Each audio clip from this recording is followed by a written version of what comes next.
put this silly thing on. Strangle myself with the, well, if I can figure out how to get it off. There's a lesson in itself. Alrighty. So on the back, we're gonna have the legs long and spread fairly wide apart. As wide as is comfortable. Don't force anything, of course. And the arms can stay down, but as much as you can possibly get into this large X position, that's what we're going for. And if you need to put, you know, a pillow under each arm because it's too uncomfortable going all the way back, or if one arm needs to be down or both need to be down, this is more about exploring the movement of the trunks. The limbs assist with that, but they're not the core of it. The core is actually happening within the core, and that's what we really want to be paying attention to in all of these sequences. So even if you're here, you can imagine you're here. It opens up your chest. There's a little bit of extension as you open your body. So we're looking for this fairly large X. So the legs and the arms are fairly wide apart. And if you can just lay here and imagine that X and where those straight lines would cross in the middle of your body. And we're going to play with moving all 4 different points of the X and figure out how that affects all the others. So we're going to start with my shoulders because it's closer to the camera. And this is actually kind of difficult for the camera to show, so we'll see how it comes out. But I'm going to try and move in what is actually a fairly large motion, but it's still hard to see sometimes from that angle of the camera. But I would never want you to move it. It's this big in exploring it, so it's a subtle movement. All right, so I'm going to start with this part of the X, the right arm and shoulder. So I'm going to think about reaching, and we're working with the trajectory of the lines that all 4 limbs are on. So when I say reaching away with the right arm, I mean reaching in that same angle that it's lying in. And notice what happens. I'm reaching. What's happening to the other arm, to the other shoulder? What's happening to the right hip and the left hip? I'm going to come back to neutral. And that's just from reaching 1. The rest is passively coming along. I'm just not resisting it. That's what the skeleton wants to do with the arm and the shoulder reaching in that direction. So again, with the arm down, I can feel that that's this motion with the trunk. So I don't require that the arm necessarily be up there.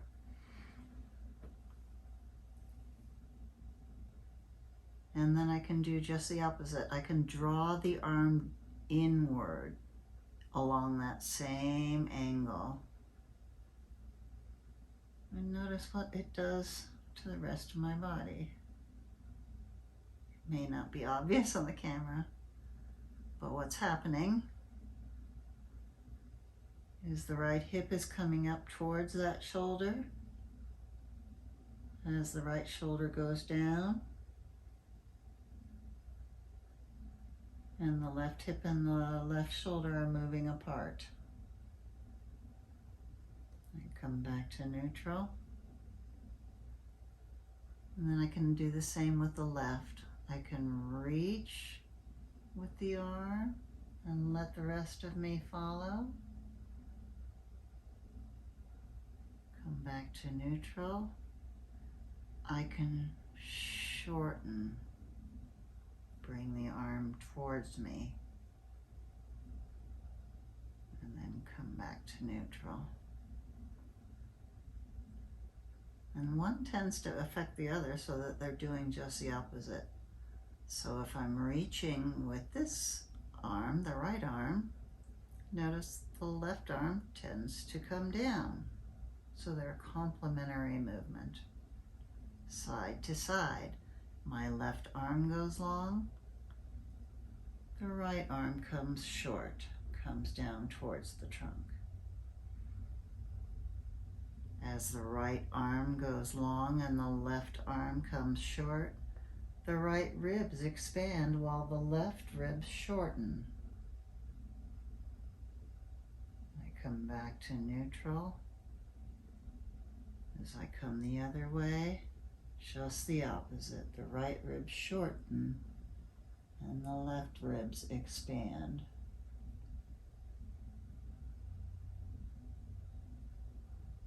So there's that, there's that, there's that, there's that.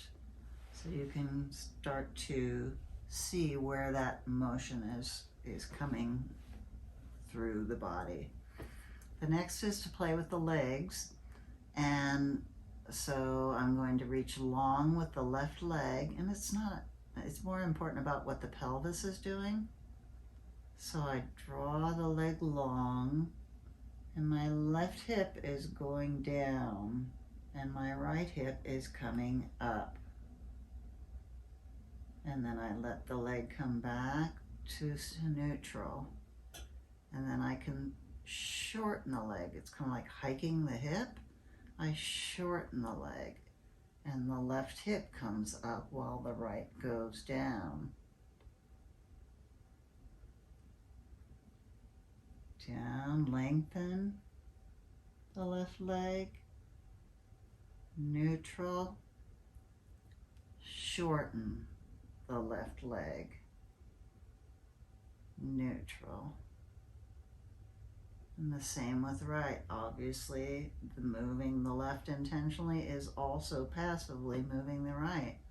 So focusing on the right, I can lengthen the right leg, and everything else is just passively coming along at this point. And I can bring the right leg back. Then I can hike the right leg up into the hip, and I can bring it back to neutral. So all of these together end up creating this side-to-side motion, much like we were in sitting with side bending. But notice what happens with the limbs here when you're doing it like this. In neutral, I shorten the left side and lengthen the right side. And notice the left arm is short while the right leg is long. And the right arm is long while the left leg is short. So we've still got that X going. But now we can think of it from a side-to-side motion.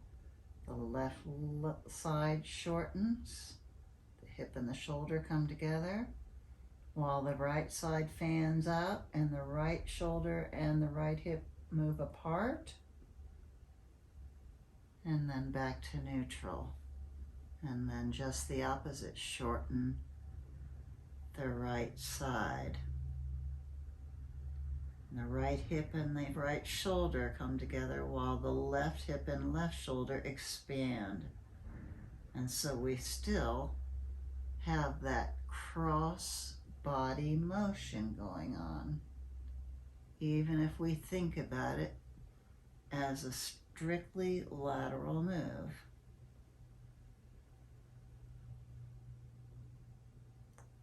So you can see the big X moving across one another.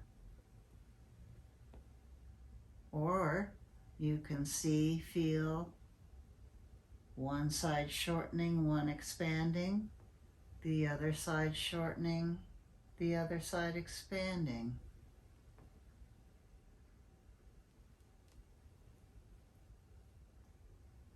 And all of these are leading to you to feel where this is all crossing in your center. For me, it's becoming very clear that it's right here. Can't see in the front camera probably. But there's one more perspective, same movement, but different perspective, inner perspective. One is the big X, the other is the side to side lateral shortening, and the third, with the same movement, is if that you have two bowls. The legs and the pelvis are one bowl, the shoulders and the arms are the other bowl, and they're rotating across one another somewhere, wherever your center is. So my top bowl is tilting this way, my top bowl's tilting this way, as the bottom bowl is tilting its way as their bottoms roll across one another in my center. You image it that way? I really like that imagery. For me, it becomes a much, I don't know. For me, the hard lines of the cross make it more angular feeling, whereas the two bowls really soften it for me. It feels just more, I don't know, graceful. I enjoy it more. So again, you just start with each limb, both directions by itself. Notice what you notice about how it's moving through the rest of your body, and then start to put them together. Put them together diagonally in your experience, that going that way, that going that way, that going that way, that going that way. And then, of course, the other way, that going that way, that going that way. So get those three different perspectives really you can play with this endlessly. I do all the time because it really helps reset my spine. And but all of these movements are very important in walking as well, and sitting. So again, we're trying to locate wherever your center of functional movement is when we're talking about all of these trunk movements. So break this way down, many different explorations for a good bit of time, and just keep playing with it and coming back to it once in a while, and move slow, real small, do the real small stuff that if I were doing it in an exploratory way, you probably wouldn't be able to see it at all. So the smaller you do it, the slower you do it, the more deeply you're going to become aware of how you're doing it. And that's really the key. So stay small, stay slow, and happy exploring.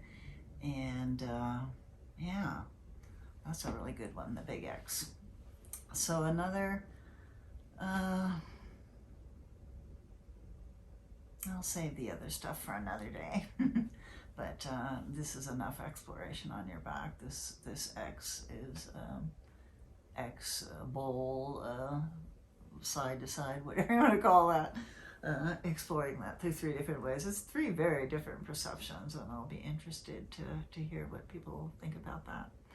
Alrighty, stay safe. Ciao.